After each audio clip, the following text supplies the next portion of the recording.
Hey, I'm tripping, I'm sliding, I'm riding through the back like hey, bust that on the beat, throw deep, he a freak, though, man.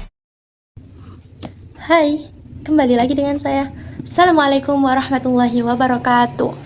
Perkenalkan, nama saya Vingga Agustin Hidayatul Ilmiah. Nah, di sini saya akan menjelaskan mind mapping saya yang berjudul tentang perkembangan filsafat.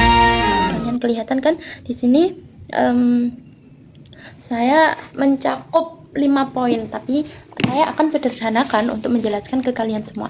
Nah, perkembangan pengertian filsafat itu banyak ya. Pengertian filsafat itu secara dimensi, dari beberapa dimensi itu banyak sekali. Tetapi yang saya tangkap di sini secara mudahnya, filsafat itu berasal dari kata philos, yang artinya cinta dengan kebijaksanaan. Jadi mereka itu sangat cinta dengan kebijaksanaan dan kebenaran. Jadi tidak mudah menilai seorang. Nah, filsafat berkembang itu juga dari pertanyaan-pertanyaan ilmiah yang muncul. Filsafat tidak akan berkembang kalau tidak ada pertanyaan secara ilmiah yang muncul. Kalau tidak ada pertanyaan, tidak ada yang diobservasi, tidak menemukan sesuatu, tidak menemukan bukti. Itu yang dinamakan perkembangan filsafat. Dengan mereka memiliki pertanyaan-pertanyaan yang muncul di benak mereka, maka mereka bisa mengobservasi. Nah, pertanyaan ilmiahnya apa saja di sini? Bagaimana? Yang kedua, mengapa? Yang ketiga, kemana? Yang keempat, apa? Bagaimana menjelaskan tentang tampaknya. Nah, tampak. Bagaimana ya kalau masa depan kita itu ternyata laptop itu nggak segini lagi, tetapi laptop itu transparan. Nah, akhirnya mereka observasi suatu saat ini gini, akhirnya ada penciptaan, memunculkan penciptaan. Nah, itu juga bisa perkembangan filsafat. Terus mengapa? Itu berasal dari asal mula atau sebab akibat. Mengapa ya dulu itu bisa seperti ini, kok sekarang bisa seperti ini? Mengapa ya orang pada zaman dahulu itu begini? Akhirnya dengan dia kepo atau munculnya pertanyaan di benak mereka, akhirnya dia observasi. Oh, akhirnya dia mengetahui ternyata dulu seperti ini ya, disebabkan oleh ini. Contoh, oh ternyata dulu Indonesia dijajah karena disebabkan oleh ini. Nah, akibatnya adalah Indonesia dijajah. Seperti itu. Lalu kemana? Madi mudhore, kemana?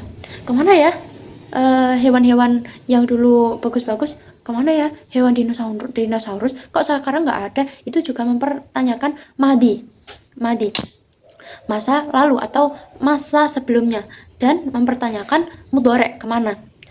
Mudhore, sesuatu yang sekarang terjadi atau akan datang. Nah, itu dipertanyakan. Apa hakikat inti mutlak? Nah, pertanyaan dari apa adalah menanyakan hakikatnya atau inti mutlaknya. Nah, itu. Jadi perkembangan filsafat, kalau tidak ada pertanyaan-pertanyaan di benak mereka yang muncul, maka filsafat juga tidak akan berkembang. Seperti itu.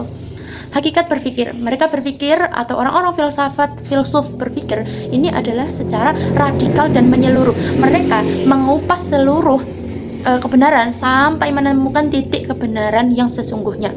Jadi mereka tidak akan puas sebelum menemukan sesuatu yang benar-benar mereka itu merasa, oh ini toh titik kebenarannya gitu. Jadi mereka akan mengulik pertanyaan, mengulik kebenaran itu. Hakikat berpikir para filsuf nih, peran pertanyaan, kemanusiaan manusia dalam berfilsafat. Jadi manusia dalam berfilsafat itu bisa dilihat dari cara mereka bertanya dan dari cara jawaban mereka.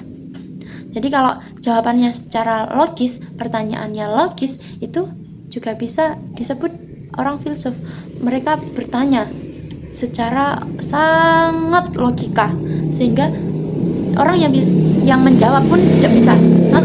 Kok bisa ya? Saya tidak pernah kepikiran sampai situ. Nah, itu orang-orang filsuf seperti itu. Hakikat berpikir mereka seperti itu. Fokus kajian. Jadi mereka itu meneliti objek, sesuatu yang ada. Bahkan sesuatu yang tidak ada itu mereka teliti.